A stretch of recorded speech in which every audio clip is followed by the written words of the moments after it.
Hello and welcome in to Postgame Live. Um, I have no idea what we just watched.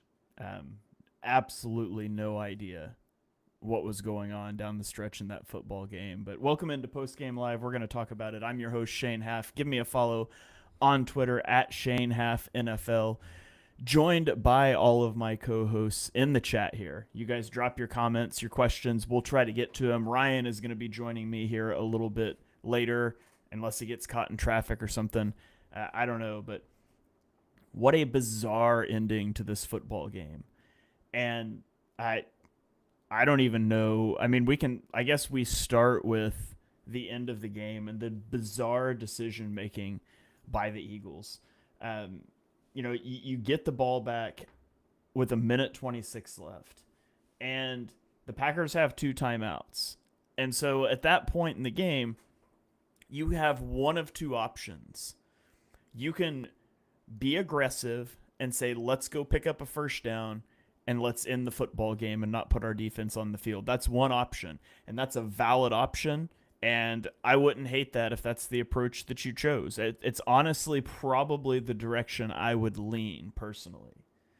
Option two is let's run the ball. Let's burn their timeouts. We're going to run the ball three times. They're going to burn both their timeouts. We're going to punt the ball with 33 seconds left. We're going to pin them at the 10-yard line, and they're going to have no timeouts and 25 seconds to go get in field goal range. So that's the other way that you could go with it. So we've got aggressive.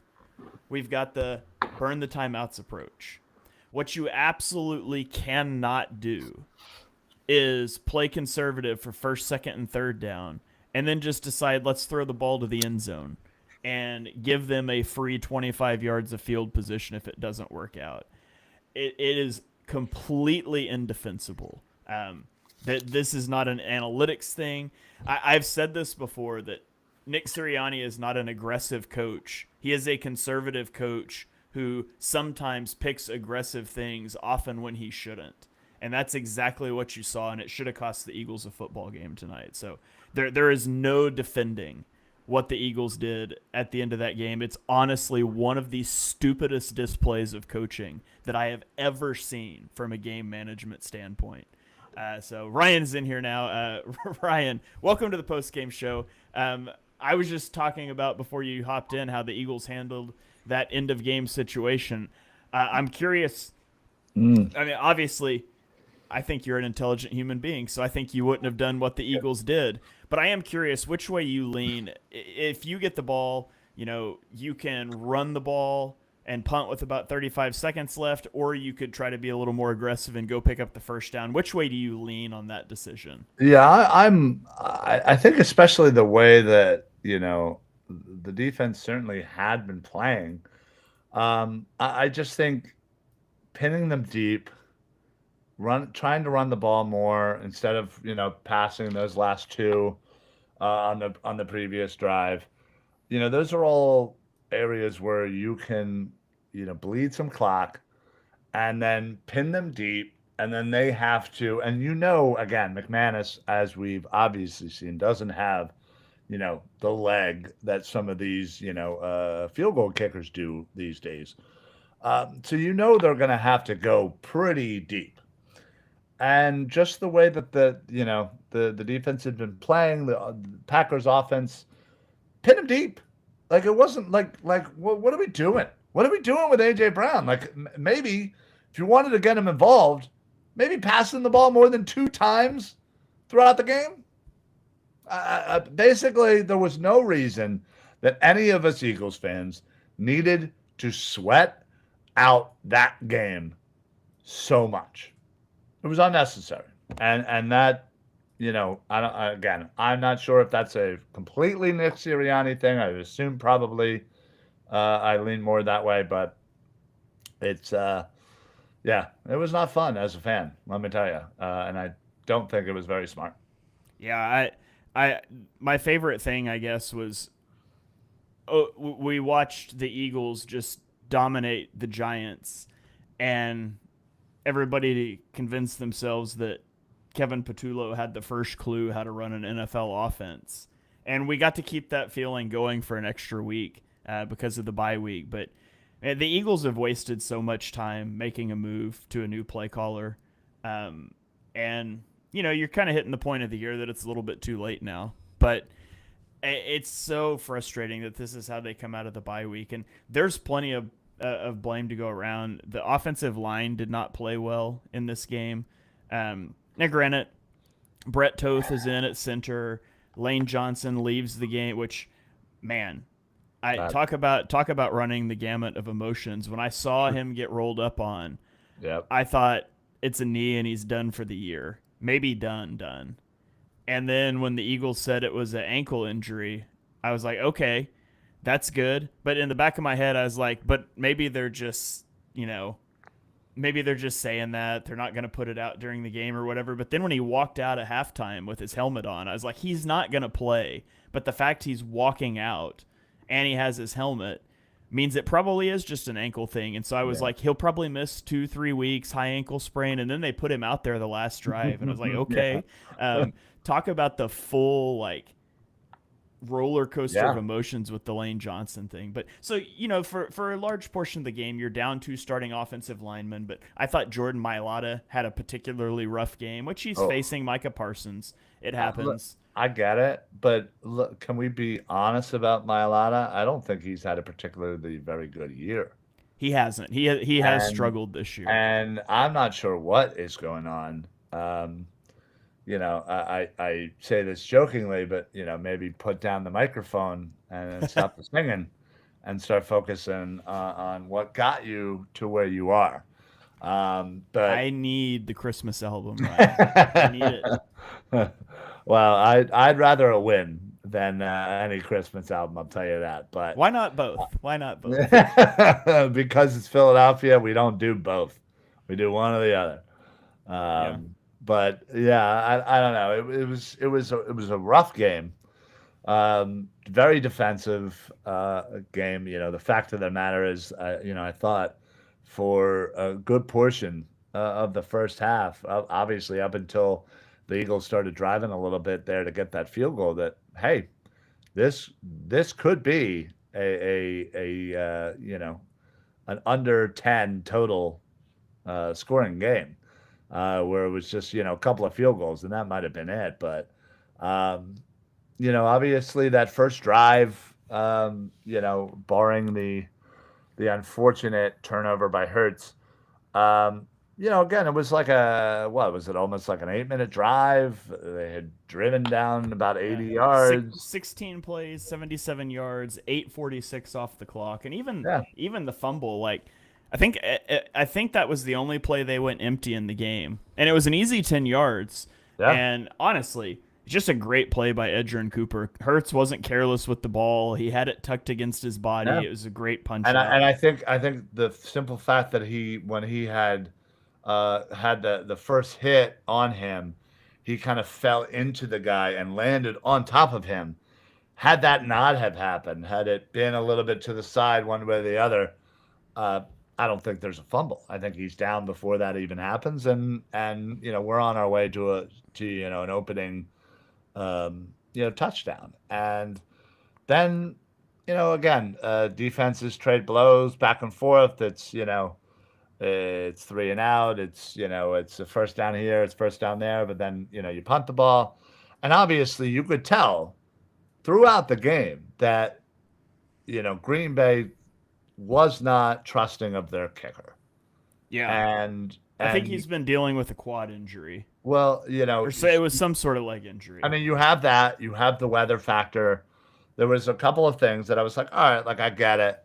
But even then, there were some times where I think there was one drive where they had gotten to the 40, and I was just like, wow, like you don't even take a shot, like it's that bad. So that to me said everything I kind of needed to know, that they needed to be close for their field goal kicker, and the defense did their job. And even though there were plenty defensively to not like, whether it be some of the penalties that got called, which I'll be perfectly honest, there were a few that I don't understand why there were penalties being called. Perhaps it was called on the wrong player. but I think there was one Cooper Jean that they had gotten that he barely touched somebody. Um, so yeah, it was a little rough overall, but man, they try to make this as heart attack as possible, don't they? Yeah. LaFleur is a play caller, is a guy I'm usually pretty high on, but I have Yeah, no yeah. idea what he was doing tonight. So And they go on the 4th and 9 from the 41, which yeah, I mean it's if you're my son asked me about that one, and I was like, well, yeah, you don't punt from there. So if you don't trust your kicker for whatever reason, yeah, you go for that, and they don't yeah. get it, and then the Eagles go 3 and out, and the very next possession they have a 4th and 11 from the 40. It's the exact same spot, and they punted it, and I was like, what are you doing? Like, Right. Yeah, why? I think yeah, I think it was just given the lack of offense and the way that the Eagles defense was playing at the time. I get it. It's 11 yards to try and go for a first down. Um, yeah, I don't know. It was tough. Excuse me. It was definitely a weird game. That's for sure. Offensively, defensively, for both sides of the ball, and yeah, it was there was a lot to not like. Um, but when you really sit back and think about it, you had an Eagles defense, while not perfect, hold Green Bay to 7 points. I mean, when was the last time you had a sub 20 total score? Yeah, Um, it's rare. yeah, So that has to be a reflection on your defense, even with the imperfections and the maybe not as sharp play calls and having certain people play in certain positions. So yeah. um, Yeah, and we'll get into the defense here in a minute. And I thought they played really well. And we're going to have to talk about Jalen Phillips. But a couple things yeah, to close out on the offense here. Sheil Kapadia just tweeted out that based on offensive success rate, this was the Eagles. I'm going to change the wording a bit, but it's the second worst performance of the Sirianni era, 6th percentile.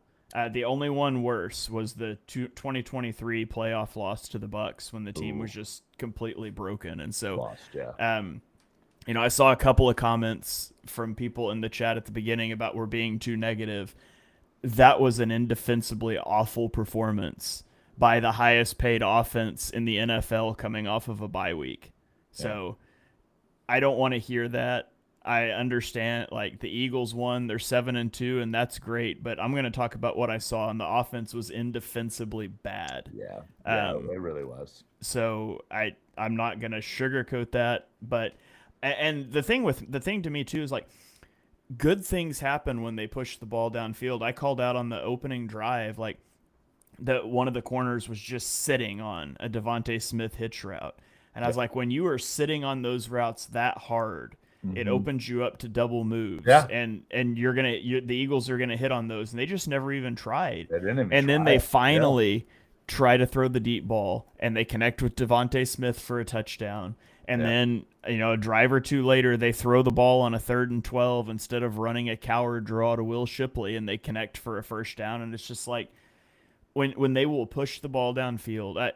I Kevin Patullo is more concerned with avoiding turnovers than he is scoring it points. seems like it. Yeah, And that's the reason you end up in this game because it never should have been like this. And so that double move was there. Like that's something you intentionally script. Like we want to see how they react to this hitch route on the first drive, so we know. All right, they're sitting on these and diving downhill, and so we're gonna set this double move up later, and they just never did. I'll yeah. also say it wasn't a very good Hurts game. He missed some throws. Hmm. Well, I say that the miss to Calcaterra was pretty bad on that post Yeah, route, kind of up the seam. He had some really good plays, especially on that opening drive. Twice he avoided Micah Parsons with pretty immediate pressure and made some positive plays. And so it's hard to fully evaluate a quarterback off of the broadcast copy, but I didn't think it was one of his best games. But as he does, he kind of came through clutch at the end. So, and I'm not gonna hold the fumble thing too much against him. I thought he did everything right on that, and it just happens sometimes. So I thought that Yeah. was just a great Yeah. No, defensive play. again, I agree. I think that was just one of those, fluke, again, right timing. Hertz didn't do anything wrong in that. And like I said, that was a good play call. Yeah, But yeah, again, I think I was certainly a little frustrated with some of those, as you kind of mentioned, the Will Shipley dump offs, and it's like, well, what are we doing here? Like, why are we just giving up? And there were a few times where I felt like they were giving up on a drive. And listen, I get it. There are times where that is the analytics will tell you that's probably the safer play, but that's how they were playing. They were playing safe, and it was the times where they took their chances is when they were able to stretch the ball down the field. And honestly, I think Devontae Smith, certainly, we may be looking back at that touchdown and being like, well, that certainly was a play that changed our season and saved our season, honestly. yeah. You just like if you look at after the opening drive, the Eagles' third downs, everything's just backwards. 3rd and 14 run, 3rd and 2 pass, 3rd and 2 pass, 3rd and 11 run, 3rd and 6 run. None of these worked, by the way. Right. Yeah, no, Uh, I assumed. 3rd and 4 pass that was a conversion that time. Uh, 3rd and 7, you take a delay of game that pushes you to a 3rd and 12, and then you run. Yeah. 3rd and 15, they did pass that time, but it's just like, man, I just there's no flow, nothing builds off of anything, and yeah, comment here that Kevin Patullo makes Brian Ooh, Johnson look good uh, yeah. when not facing the blitz. Yeah, I, maybe a I little bit. mean, So it's frustrating because you saw the last two games, Minnesota and New York, where yeah, again they certainly weren't perfect, but there were building blocks of like, oh hey, maybe maybe they have figured out how to kind of get out of this whatever they're in, this funk of offensively not understanding what they're doing. And there was some hope heading into this game, and especially you have a bye, you're getting a little bit healthier, um, and right now, again, while I'm super happy that we got the win and we got a win against another NFC, playoff potential team to that we may end up needing, down the line to have that tiebreaker, but it doesn't put me in. In fact, it pushes me back to pre-Giant or pre-Minnesota frustration in this offense and just the play calling and just the understanding of utilizing your star players. yeah. Oh, one other thing on the whole Matt LaFleur of it all that I was gonna mention that I forgot, but they get to a 4th and 1 on their last drive, second to last drive, with 2 timeouts, and they choose to run up to the line and quick snap to run inside zone out of shotgun. Like, how is that what you're doing in that situation? Like, first of all, QB sneak, you've done it twice and it worked both times. Yep. Second of all, if you don't want to do that, call a timeout and get your play set up. Like, you run up tempo to shotgun snap a running play.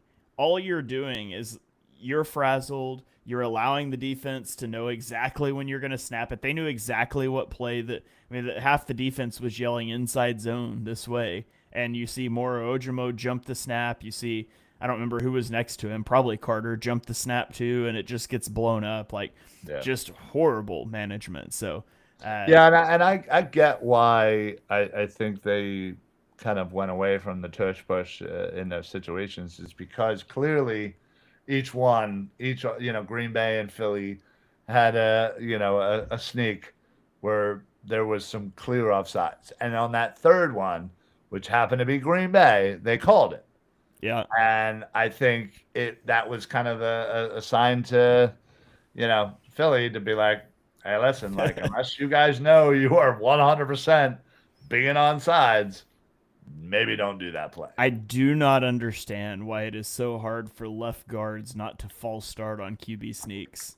It's every one of them. Every one Yeah. of them does. Brett, we'll flip over to the defense here. Brett Eclipse asked, "Did you guys catch Jalex Hunt nearly taking out a ref on that tackle for loss Yes, celebration?" yes. Yes. I thought he was gonna like hammer, haymaker on the top of his head. Yeah, that could have been bad. That could have been real bad.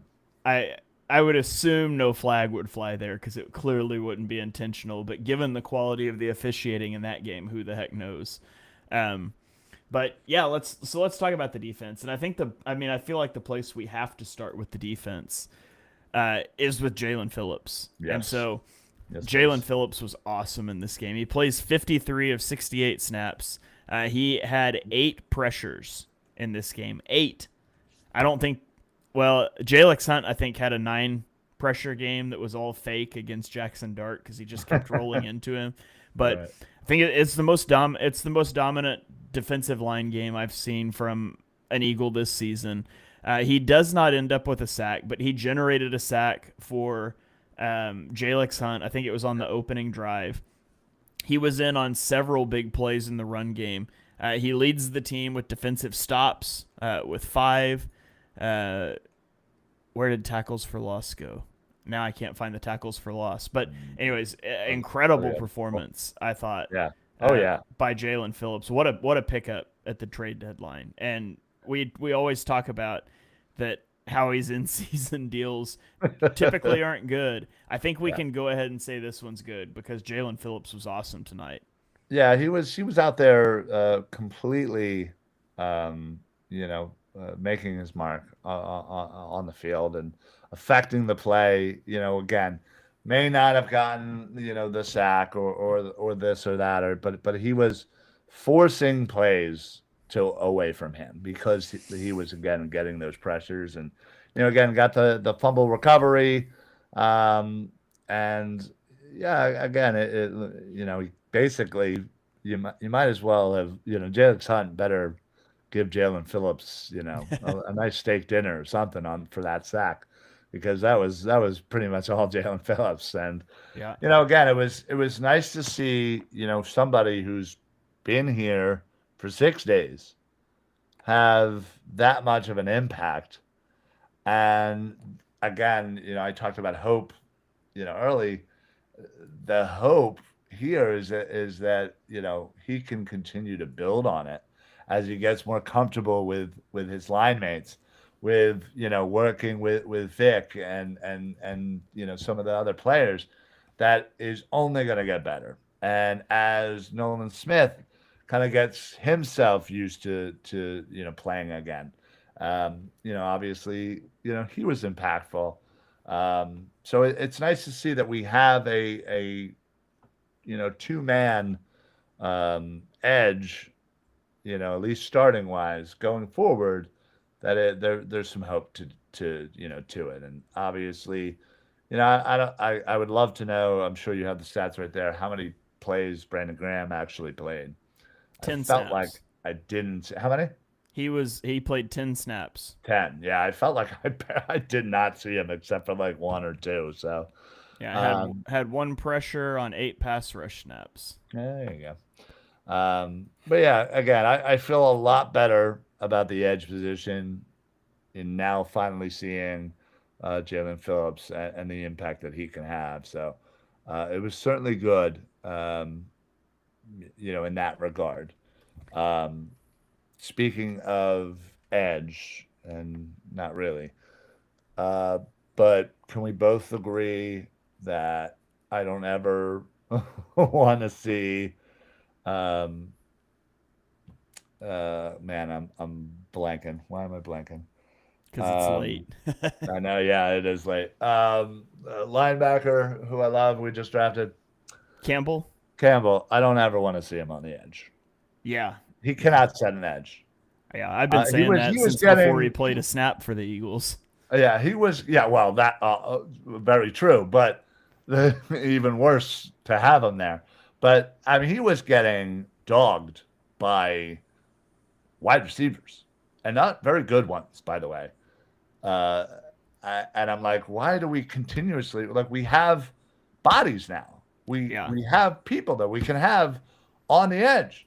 We don't need, and I get you're trying to figure out his place, and I get that you're trying to make it all work, but edge isn't it. Edge isn't it. Please stop it. Yeah. I want Campbell out there more than most, and I don't want him in at edge. He just couldn't do it consistently at all. Yeah. It looks like 11 of his 33 snaps were on at edge. So Oof, too about much. yeah, about a third of his snaps. N'Kobe Dean, by the way, also awesome in this game. Yeah. Made a huge impact. Gets a sack. Had a couple of stops. Dean definitely played really well in this game, and honestly, the whole defense played really well in this game.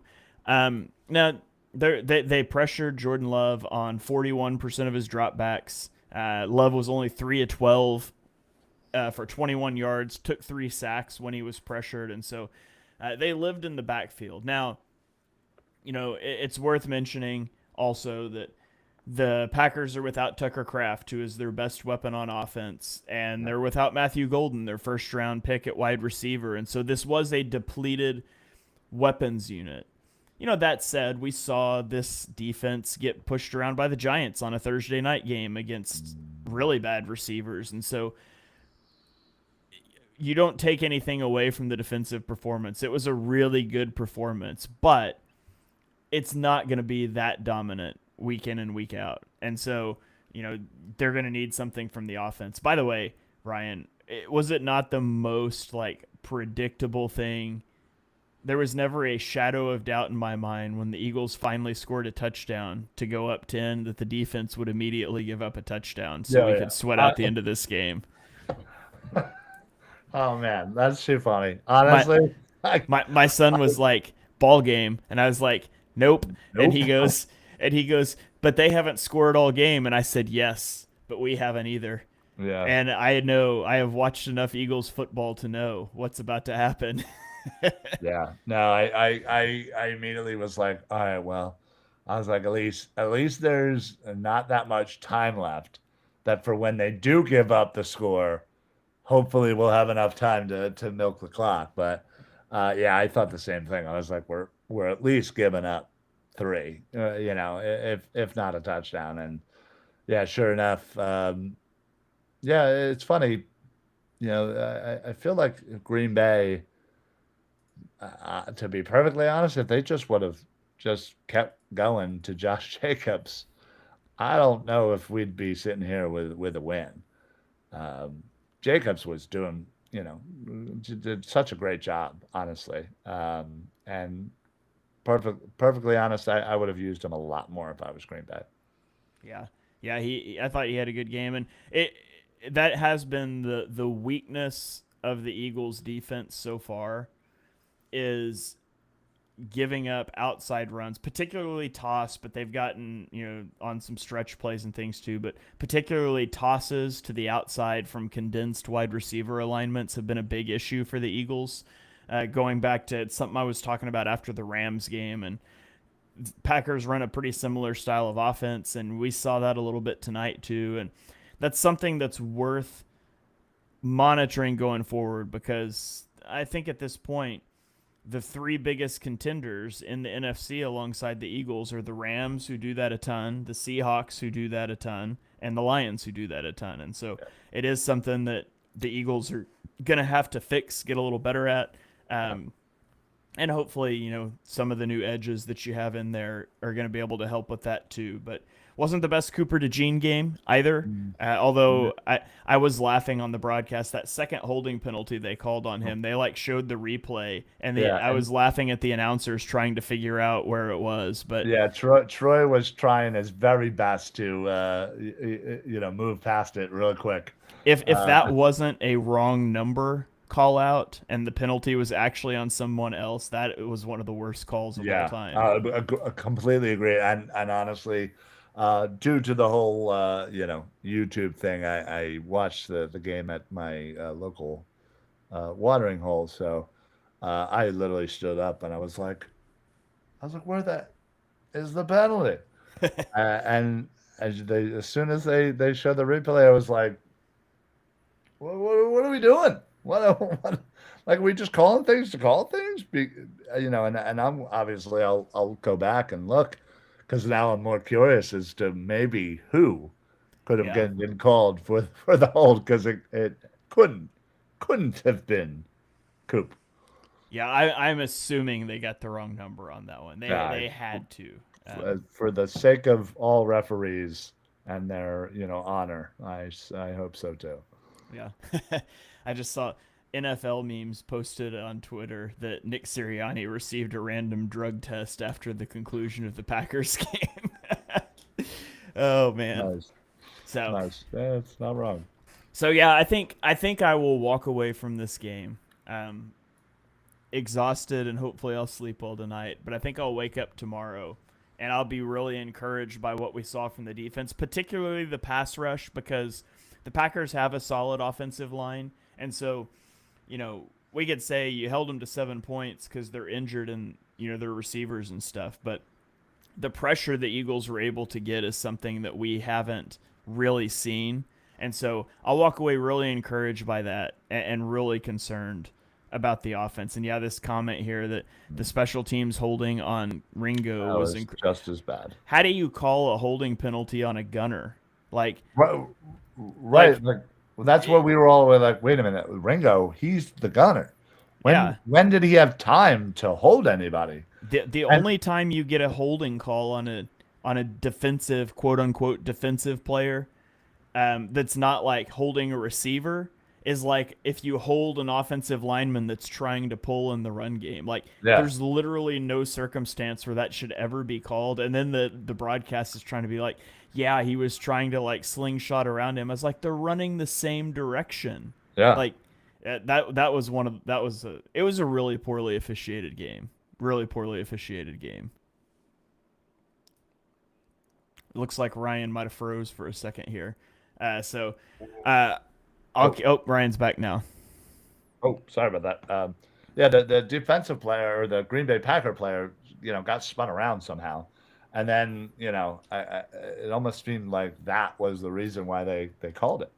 Yeah, while we're talking officiating, I thought that DPI on Jahad Campbell was a pretty bad one too. Like, I thought it was pretty.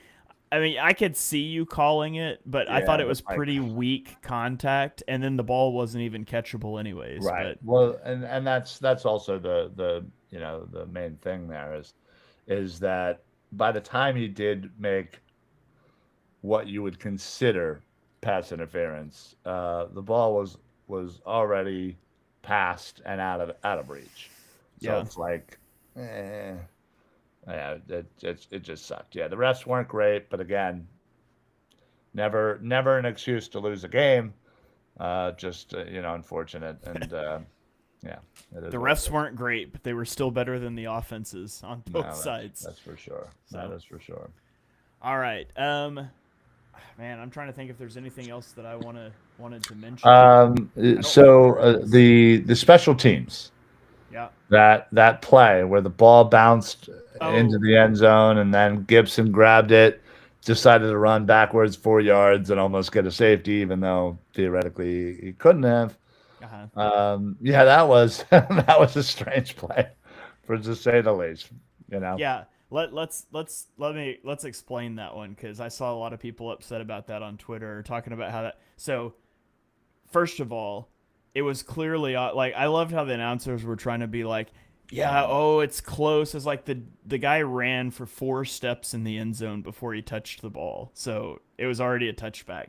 But Yeah. Xavier Gibson doesn't know that. So once a Packer player bats the ball, but they haven't downed it, Yeah. it's basically free. Like, Gibson can try to run through and scoop it up, and if he fumbles that and the Packers fall on it, it's just downed. It's not a fumble. And Yeah. so for him to run through and try to scoop it up, he cannot fumble. He can't lose yards unless he turns around and runs backwards. So there was no the only possible way he could have got a safety is if he picked the ball up and then ran backwards into the end zone unassisted. So Yeah. it was a heads up play because nothing bad can happen, but there's a chance, and you can look up highlights where people have done this before on YouTube. There's a chance the defense or the coverage team, I guess I should say, Just falls asleep assumes. and you Yeah. scoop it up and run it in for a touchdown. Like Yeah. that's happened before. So Oh yeah. it was actually a heads up play with no risk. And it kind of annoyed me that the broadcast didn't really talk about that They much had because no idea. They I had saw no idea. things. Yeah, I saw things flying on Twitter. It's like that's why the Jets got rid of him, and whole of Philadelphia was about to go after him. I was like, it was a smart play with no downside. It was, So and it's funny you say that too, because I was saying like, well, especially after the Jets just got two return touchdowns, this the yesterday, and for this and for what it looked like, and I even said, again, because there's nobody that knows all the darn rules. I was like, I'm pretty sure he can't. I'm pretty sure he can't do anything with that. Like, I always thought that like even if he touched it, the ball was down regardless. But I definitely didn't recognize in the moment that he could theoretically run it out. But now you say it, yeah, um, obviously I've seen that happen where they've batted it out, the ball just kind of sits there, and then somebody just grabs it and runs it back, and some random kind of touchdown. But yeah, no, it absolutely was a smart play. But yeah, on the surface of it, what it looked like, and not getting any help from the broadcast, it looked like Gibson was about to get murdered by yeah, the entire city. yeah. We've got some people chiming in here that also didn't know that. So I'm glad that you mentioned that because I meant to bring that up, and I just kind of forgot. I was trying to frantically Google and see if I could find like I know The I've seen wording, videos of yeah, it happening, but I'm probably not going to find one live while we're talking here. right, of Say course. I'll even throw it up on the screen, but uh, yeah. So smart play by Gibson. You guys can all tell your friends at the water cooler tomorrow when you're talking about the game. Be like, actually, uh, and you can go show them in the rule book or whatever. But so smart play by Gibson there. Just ultimately, I mean, nothing happens, but Yeah, nothing happening is literally the worst case scenario. So yeah, all fair there. Quinyon Mitchell, also really good game. I thought he had some really good coverage reps. yep, The Packers really wanted to get that DPI on him near the yeah, end of the game, and I was just like, that was phenomenal coverage.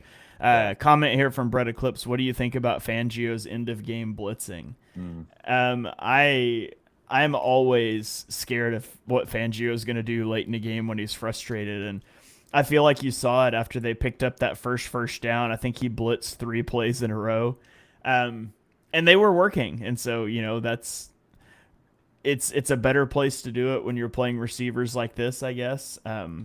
Make Love get it out quick, and you can kind of sit on some of those routes. But I generally don't love like the dramatic change up to what you yeah, typically do. But yeah, it worked out agreed. this time. There's a lot of times it's made me really nervous, though. Yeah, no, agreed. I like the fact that he is typically not a blitzer. And it's weird when you see him blitz a little too much, and you're just like, I don't know. At least for me, I'm always like, what is going on? Like, I wonder what he's seeing that he feels like he needs to, and it's usually is to make up for something else that he doesn't have that he's used to having, to try and change the kind of the look of his defense. So Yeah, yeah. Um, Oh, looks like Patrick Peterson actually did that one time in a game against the Eagles on oh, a did punt they? return. Oh wow. But Oh, yeah, so NFL Rulebook Section 9, Article 3. If the kicking team touches the ball before it's touched by the receiving team and before it has come to rest or gone out of bounds. Oh, no, wait, that's the wrong thing. Never yeah, mind. I'm reading the wrong that was section. Yeah, I was gonna say I don't think that was exact, but I will uh, find a clip and I'll tweet it after the show, so you guys can check it out on Twitter. I don't think I'm going to find it live here. so this was the only the sixth time that the Philadelphia Eagles and the Packers have ever played on Monday night. Right now, with the win, the Eagles are 4-2, including which I never knew. The 1960 championship game was actually on a Monday. Hmm. Never knew. I did not know that either. Yeah, yeah. I mean, I'm assuming they didn't consider it, like a Monday night game, obviously, like we do now. But still, yeah, I was when I was kind of diving deep for my show on Wednesday, I was looking into that, and I was just like, that's odd. But yeah, so 4-2 out of the 6 games, including that championship win. Another comment here about Q coming back in after he went down with an injury. I actually kind of Oh, forgot about that. yeah, I did too. There was too many injuries to kind of, hyperventilate about. That was one of them. Q goes down against a team with bad receivers. I will forever go back to the Thursday night game against the Giants. Hmm. So, yeah, Yeah, the Eagles, obviously we'll see what comes of the Lane Johnson injury. Adrenaline's a heck of a drug, and, and I it hate wouldn't drugs. surprise me if he doesn't play next week, but regardless, it's very encouraging. He was back out there. Q is back out there. And so Yeah, the Eagles dodged some pretty major bullets with two guys they could ill afford to lose. yeah. I'm not sure there's a worse guy they could lose on defense than Q. No. Obviously, losing Hurts would be worse on offense, but that's probably the only guy worse than losing Lane. Sure. So, dodge some bullets there, and they get the win. They go to 7-2, and obviously have that huge Sunday night game against the Lions looming next Yeah. week, and so that'll be a big one as well. But Ryan, let's do our player of the games, and then we can do our final thoughts and things. I'll let you go first. I'll let you have your pick of the linebacker and the new edge rusher. Oh man, I hate being so damn predictable. Yeah, you know what? Yeah, I am going to give it to Jalen Phillips. Again, I thought coming in here with maybe 6 days, probably more like 5, considering, and to get himself um, up and ready with the defense that yeah he certainly is familiar with, not completely, but yeah, obviously I'm sure it's not apples to apples. So um, and to impact the game and to fumble recovery, pressures, helping with sacks. Yeah, it was very, very, very promising to see his impact already in such a short time. So All right, yeah, Jalen Phillips, great pick. We do have a request for 3 words, so if you can think of 3 words while I do mine, we can do them in our final thoughts here. But sure, I'll I give think I mine. can I'll give start to mine to come up. Nakobe Dean. I thought Nakobe Dean played a phenomenal game. Um, gets the sack, gets the tackle for loss. I thought he was disruptive, making plays, and he's playing in such a way that it's going to continue to eat into Campbell's snaps because he's Oh yeah. playing really well right now. So, and that's a good problem to have and to try to figure out. So I'll go Nakobe Dean for my 3 words. Just put on your best Dory from Finding Nemo voice and say, "Just keep winning, just keep winning, just Just keep keep winning." winning. Yeah. I like it. Yeah, I'll flush, move on. All right, I like it. Brett Eclipse goes with a fire Patulo yesterday. we've Oh, got poor a Patullo. we've got a stagnant KP sucks. I don't know how to pronounce this person's name though. Cephandrius. Stephandrius, yeah, Yeah. that's what I'd go Brandon Russell says tarmac Patulo, please. with. Robster with a what's an offense? Brett Eclipse with a deadline trade successful question mark. No Yeah, question mark. nobody is more shocked than I am. Yeah, right. But although I did really like Jalen Phillips, but they just haven't seemed to work out. We got to be more aggressive from Alante.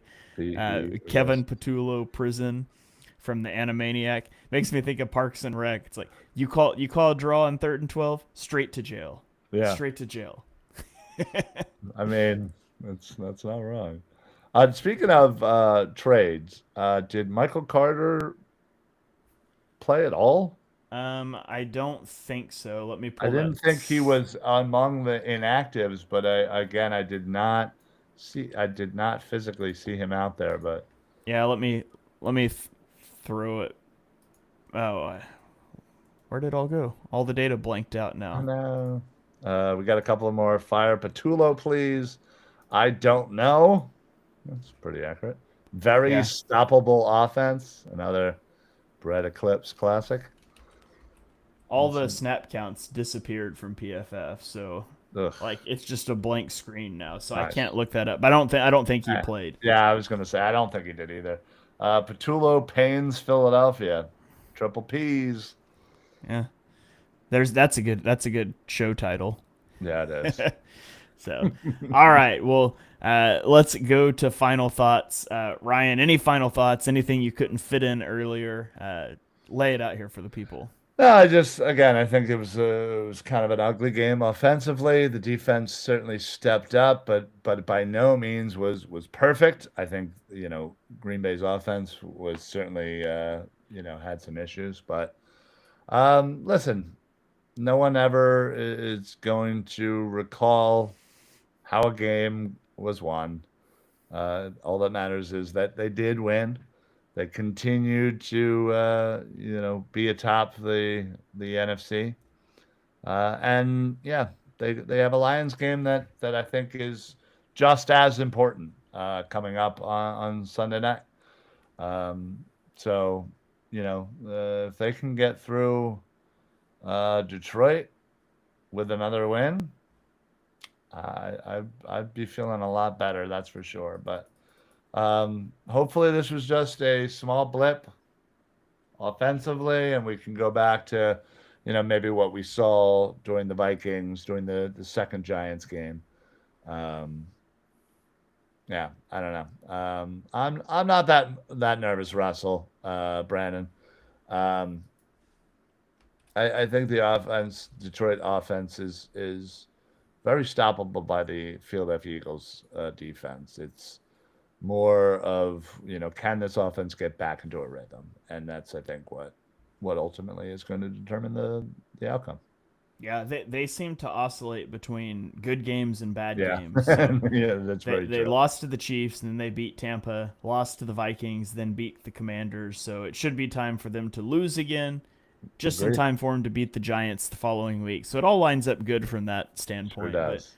yeah, it's a game I'm really looking forward to because I was looking forward to an NFC championship matchup with the Lions last season, and then they didn't make it there. And I was really surprised. I really wanted to see how those two teams matched up. And obviously, the Eagles don't look the same so far this year, Mhm. but the Lions don't either. And so, Yeah, that's going to be a huge game. Sunday Night Football, another primetime game. I think the Eagles' defense is playing really well, and we'll see what happens. I coming out of the bye, I said if the Eagles can go 2-1 in the stretch of Packers, Lions, Cowboys, they set up to have a really strong chance to go get the 1 seed, and so they got one of the wins. Hopefully, they can get another one against Detroit next Sunday night. And the Eagles they continue to find ways to win games, and that lengthens their runway to figure out some of the offensive issues they have going on.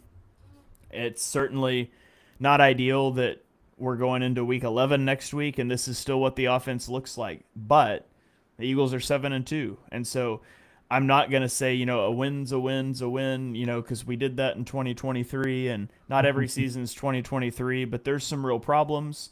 But the Eagles are continuing to win football games, and they're lengthening their runway to figure everything else out. And so hopefully they'll be able to get some of that stuff sorted out. Hopefully Lane Johnson's healthy and they get Cam Jurgens back and they can really start to fire on all cylinders. So that's my hope going into next Sunday night against the Lions. But that's going to about do it for this post game show because Ryan and I are old and need to go to sleep. But we thank you guys for coming and hanging out with us on Postgame Live. There'll be lots of stuff coming your way this week. Birds of the Round Table will be tomorrow night. Chalk Talk tomorrow night.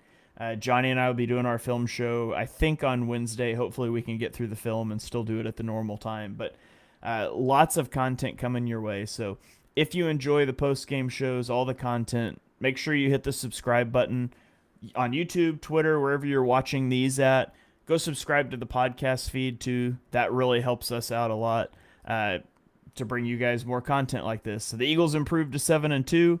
Great chat. Chat's going crazy tonight. So really appreciate you guys. But we are going to get out of here because we're going to be back at it tomorrow night. So hopefully you guys will come hang out with us then. We'll have seen a little more. We'll have slept. And maybe we'll feel differently about some things after getting into the film. So that's going to do it for this one. We will catch you guys next